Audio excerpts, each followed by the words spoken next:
नमस्कार, प्रतिभा रेसिपीमध्ये तुमच्या सर्वांचे स्वागत आहे। आता उन्हाळा म्हटलं की जेवताना तोंडी लावण्यासाठी काहीतरी हवंच असतं आणि ती जर अशी लसणाची चटणी असेल आणि तुम्ही बोटाने चाटून अगदी सहज खाऊ शकाल, म्हणजे तिखट नसेल तर अजूनच मजा येते। तर चला, अशीच आपल्याला बनवायची आहे। अगदी तुम्ही बोटाने चाटून पुसून खाल अशी मस्त लसणाची चटणी आणि तिखटसुद्धा होणार नाही, काय नाही, आणि एकदाच बनवून तुम्ही 10-15 दिवस ती खाऊ शकता। तर चला पाहूया।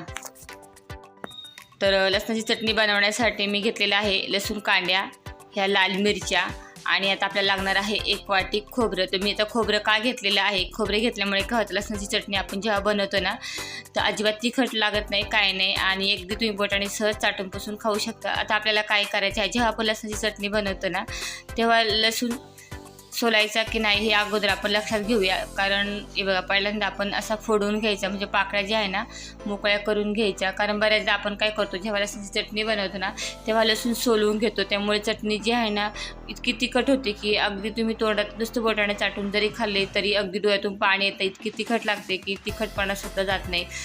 पण जेव्हा तुम्ही गावाकडील पद्धतीने लसणाची चटणी बनवणार ना तर अजिबात तिखटसुद्धा होणार नाही, अगदी तुम्ही बोटाने चाटून पुसून खाल।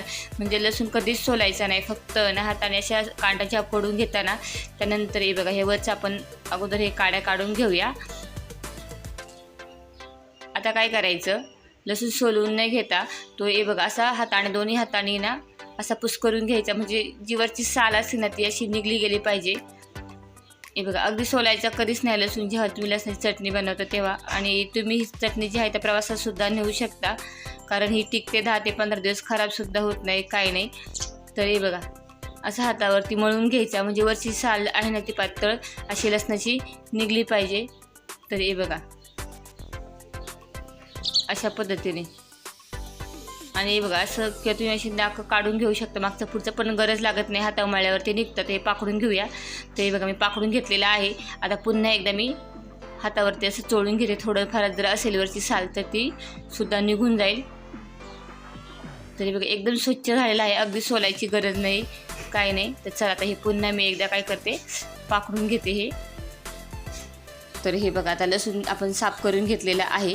आता हे जे खोबरं आहे ना ते आता मी किसणीच्या साहाय्याने ना असे पातळ पातळ काप करून घेते, जसं किसून घेते, किंवा तुम्ही बारीक किसणीसुद्धा किसून घेऊ शकता। कारण आता आपल्याला ही मिक्सरमध्येच चटणी बनवायची आहे, आता पटकन बारीक होण्यासाठी मी खोबरे किसून घेते। ते बघा खोबरं झालेलं आहे आपलं किसून। आता लाल मिरच्या घेतलेल्या आहे। आता आपल्याला एक मिक्सरचं भांडं घ्यायचं आहे। आता हे सर्व आपण मिक्सरच्या भांड्यामध्ये टाकूया। अगदी तुम्ही जेवायला बसले तरी झटपट बनवू शकता आणि शिवाय तिखटसुद्धा होत नाही। आता याच्यामध्ये मी ना वरतून 1 चमचा मिरची पावडर टाकते, कारण मिरच्या मी थोड्याशा कमीच वापरलेल्या आहे, आणि थोडंसं मीठ टाकायचं आहे। आता आपल्याला अजिबात पाण्याचा वापर न करता ही मिरची वाटून घ्यायची आहे मिक्सरला अगोदर। तर हे बघा, आता अगोदर मी वाटून घेतलेली आहे। तर बघा, थोडीशी तुम्हाला जाडसर दिसत असेल, पण जरी अशी जाडसर दिसत तरी पाणी अजिबात टाकायचं नाही। अशा वेळी काय करायचं, थोडंसं तेल घ्यायचं, 1-2 चमचे तेल टाकायचं आणि पुन्हा मिक्सरला बारीक करून घ्यायची। म्हणजे थोडीशी ओलसर झाल्यामुळे काय होतं, बारीक होते। तर पाहू शकतो, हे बघा आता मिक्सर मी 1-2-3 वेळा फिरवून घेतलेली आहे, आणि बघा मस्त अशी बारीक झालेली आहे। आणि लसणाची चटणी ना जेवढी मुरेल ना तेवढी ती अजून तिची तिखटपणा जो आहे ना तो कमी तर होतोच, पण त्याची चवसुद्धा अजून वाढत जाते। अगदी तुम्ही एकदा बनवून 10 ते 15 दिवस टिकतेच, आणि प्रवासात तुम्ही नेऊ शकता। आणि चटणी बनवताना अजिबात पाण्याचा वापर न केल्यामुळे ती टिकते। आता ही आता भांड्यामध्ये मी काढून घेते, भत्त्यामध्ये। आता तुम्ही म्हणत असाल की भत्ता आहे तर तुम्ही मिक्सरच्या भांड्यातच का बारीक केलं, कारण भत्ता जो आहे ना तो छोटा आहे आणि त्याच्यात वाटता आलं नसतं, म्हणून मिक्सरमध्येच बारीक करून घेतलेलं आहे। आणि हे बघा एकदम बारीक झालेलं आहे। तर चला, आता मी ही काढून घेते। आता ही खायची कशी हे सुद्धा सांगते। आपलं कच्चं जे तेल असं तेच घ्यायचं, आणि बघा लसणाच्या चटणीवरती असं वरतून टाकायचं आणि मिक्स करून घ्यायचं, म्हणजे खाण्यासाठी तयार। म्हणजे तेलसुद्धा गरम वगैरे करायची गरज नाही, काय नाही, कच्च्याच तेलाच्या फोडणीमध्ये ती छान लागते। आता गावाच्या पद्धतीनेच आता मी बनवलेली आहे, म्हणजे गावाकडे अशाच पद्धतीने लसणाची चटणी बनवली जाते, आणि अजिबात तिखट होत नाही, काय नाही। तर प्रत्येकाकडे पद्धतसुद्धा वेगवेगळी असेल लसणाची चटणी बनवताना, कारण कोणी काही भागामध्ये कांदासुद्धा वापरला जातो लसणाची चटणी बनवताना। ते बघा मस्त आपलं जेवताना तोंडी लावण्यासाठी लसणाची चटणी जी आहे ना तयार झालेली आहे।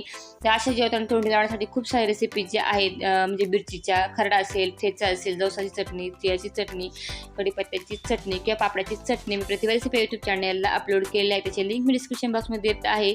तर चला बघा, कमेंट करून नक्की सांगा आपल्या लसणाची चटणी जी आहे ना ती कशी झालेली आहे. आणि तुम्हीसुद्धा नक्की बनवून तिखटसुद्धा होणार नाही, काही नाही, आणि बोटाने चाटून पुसून खाल. आणि एकदा बनवून 10-15 दिवस तर खाणार, आणि जेवढी ती मुरेल तेवढी चवसुद्धा दुप्पट होईल. इतकी मस्त अगदी तुम्ही बघा बोटाने चाटून पुसून खाऊ शकता.